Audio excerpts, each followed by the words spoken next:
Hey everybody, welcome to the channel. Today I have a video for you that is probably the most personal video that I've ever shared on YouTube before besides my Lyme disease story. And it's my testimony. It's how I came to meet the Lord, how I became a follower of Jesus Christ. And I'm really excited to share it with you, especially because this is a Christian YouTube channel. So I feel like this is one of those videos that is like really important to have on the channel. So I'm just going to start from the very beginning. I grew up in an amazing Christian household. My mom has been a believer since she was a teenager, and so I grew up with her being a super strong believer.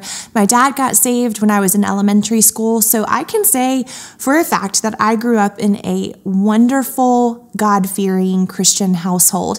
It wasn't perfect, but it was great. It was the best that you could ask for. So from the time that I was born, I basically have been just led by the Lord through my parents. And I grew up in the Presbyterian church. And so I was, basically at church every time the doors were open, Wednesday nights, Sunday mornings, all the youth group retreats. I had great Sunday school teachers. So by the time I was maybe 7 or 8 years old, I knew what it meant to ask Jesus to come live in your heart. And so I was at my uncle's church over the summer, and there was an altar call. And I knew that that was the day that I wanted Jesus to actually officially come live inside my heart. So I walked down the aisle. I knelt at the altar. The elders came and laid hands on me. It was a spirit-filled church, so they prayed in tongues over me. Of course, I had no clue what was happening at the time, but I did know in that moment that something had changed in me for the rest of my life. In my 7-year-old mind, I knew that I had just experienced a life-changing pivotal moment, and that's why that memory is so vivid for me. So I continued to stay involved in youth group through early high school, got involved in Young Life, but I have always been a person who has craved the respect and the acceptance of other people. It is who I am. Is still something that I struggle with today. I just want to be accepted. And so when high school came around and the party scene became available, popularity was really important to me. And I started going to parties and started drinking alcohol. And I still was a really good girl during the week. So I had made straight A's and I was the teacher's pet in many of my classes. And I had this really put together exterior, but I was partying on the weekends. And I knew it was wrong, but the desire for popularity was stronger than the desire for me to continue pursuing a relationship with God. I still prayed at nighttime sometimes. I still went to Sunday school and to church every Sunday, but I wasn't walking with God. I wasn't actually letting Him sit on the throne of my heart. High school was rough for me. It's still really hard to think about. It's still really painful. A lot of bad things happen in high school with my friends. Nothing like life-altering or awful, but just I was hurt a lot in high school by my friends. And so it's still a little painful now thinking about high school. But I thought that college was going to be like the ticket to a happy lifestyle. And I had this like perfect image of what college was supposed to be. Please don't judge me for this. I was 18 years old, and this is the limited vision I had for myself going into college. I wanted to go to college, get in a certain sorority, meet a guy from a certain fraternity, get engaged by the end of college, get married, and have babies and be a stay-at-home mom. That literally is what I wanted when I went off to college. And so I was in for a very rude awakening when I got to college because at my school, which was Clemson, we rushed the first week before school started. And I got cut from my top 3 picks for my sorority in like 3 consecutive days. So I was devastated. It was the deepest rejection I'd ever experienced before. It totally blindsided me. Everything that I had known, I'd always achieved everything that I wanted when I was in high school. If I wanted to be the star of a play at the theater, I would get that role. If I wanted to date a certain guy, like I dated him and I made great grades. But when I got to school and got cut from those sororities, which was totally out of my control, my whole self-confidence just really faltered. And so I ended up joining a really great sorority, and it really was a blessing because I met some really great friends in it, and I was able to get involved in leadership in it, and I love my Zeta sisters, but I still stayed in that really bad place of just being led by popularity and partying. And so I was one of the people in the sorority who did go to parties on the weekends and did drink alcohol. Probably if you were to look up binge drinking, I probably was binge drinking. I still made really great grades. I still got a full ride to Clemson. On the exterior, I looked like I had everything together, but on the inside, I was far away from God. I knew that my salvation was secure. I knew that when I got saved when I was a little girl, that it stuck. I knew you couldn't lose your salvation, but there was this emptiness deep inside me that nothing could fill.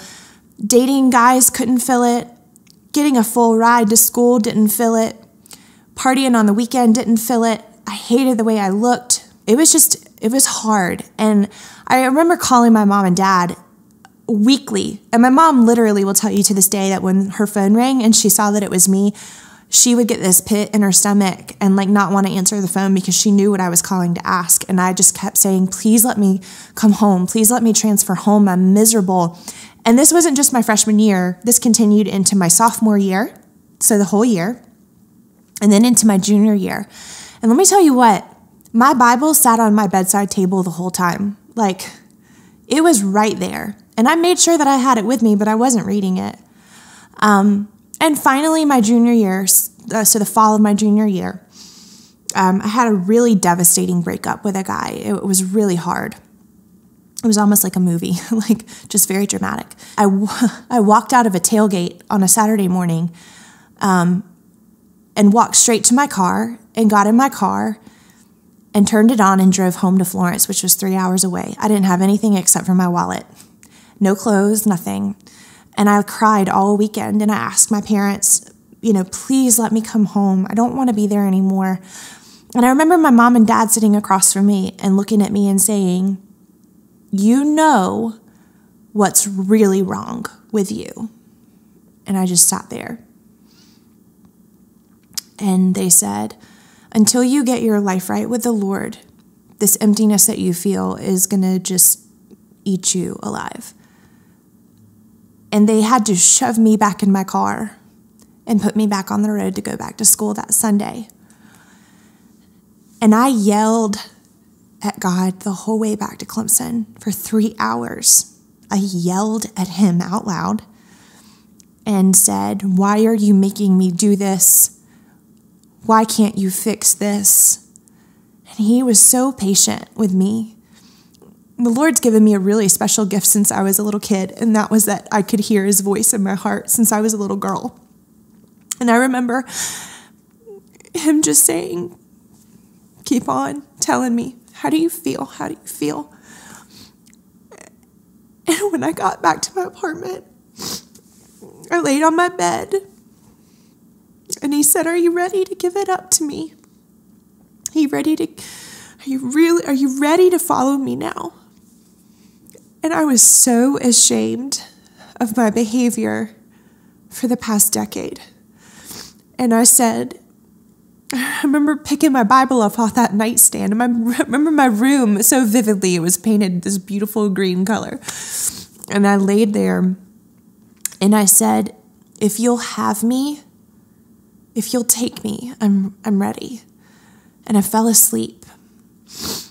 And the next morning I woke up, and it was like the lights had been turned on in my heart, in my spirit. It was like I woke up with this meaning to life, this new purpose. And I wasn't any different on the outside than I was the night before, but my insides had been changed 180 degrees. I was completely new on the inside because I'd finally let Jesus sit on the throne of my heart instead of me or whatever I wanted to put there. And I made some very radical decisions very quickly because I knew that the temptation to go back to that old lifestyle was there.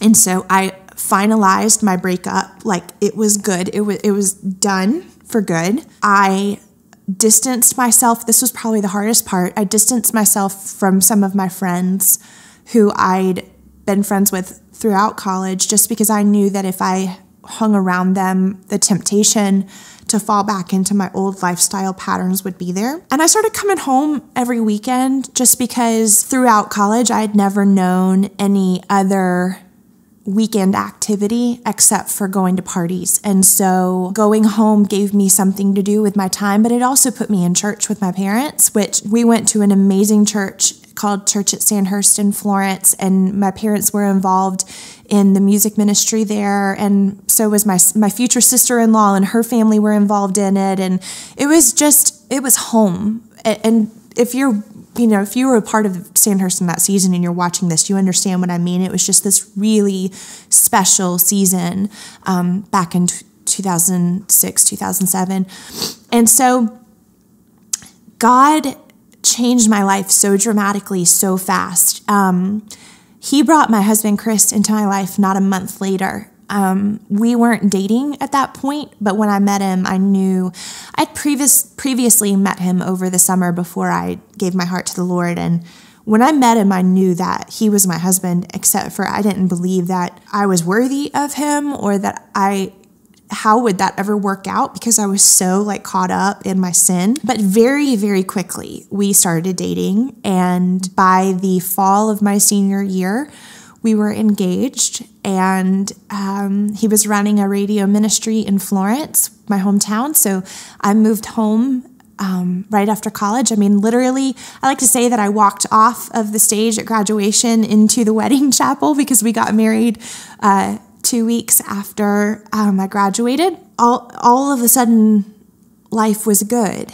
And I'm not saying that it was easy, because we're promised in the Bible that we will have trials, but that we are overcomers. And so the Lord taught me what it meant to become an overcomer. And now when I look back over my life and I look at my childhood and I look at college and I look at my early marriage, and then the shift into becoming a parent and the shift into becoming an entrepreneur and now being a Bible teacher, I can see how God's fingerprints were all over every bit of it. He never left me through those seasons. He was still faithful to me, even when I was unfaithful to him. I know there are a lot of different people who are watching this, and you are in different seasons of life. Some of you are probably crying right now, shaking, because you see so much of yourself in my story. And I want you to know that God can redeem any situation. It doesn't matter how far away from him you feel right now. He is close to you. So I want to invite you to subscribe to my channel. I'm getting ready to produce a series called the New Christians Basics series. Some of you are probably watching this, and the series is already rolled out. If you're watching this in real time, it's going to be coming out over the next few months. But please subscribe so that you can watch those videos. I'll link to them here in this video if they've already been produced or when they are produced.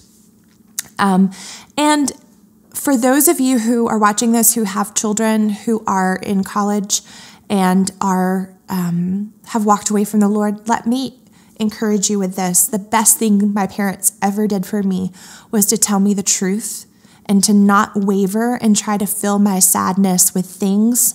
They continued to tell me, come back to the Lord and he will clean you up.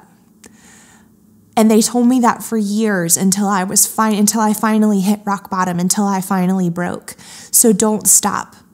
Don't stop praying for your kids. Don't stop telling them the truth. And I just want to say thank you guys for watching this and for loving me and loving this channel. I love you guys. I love making these videos for you, and I look forward to everything God has in store for us in the future. See you next time.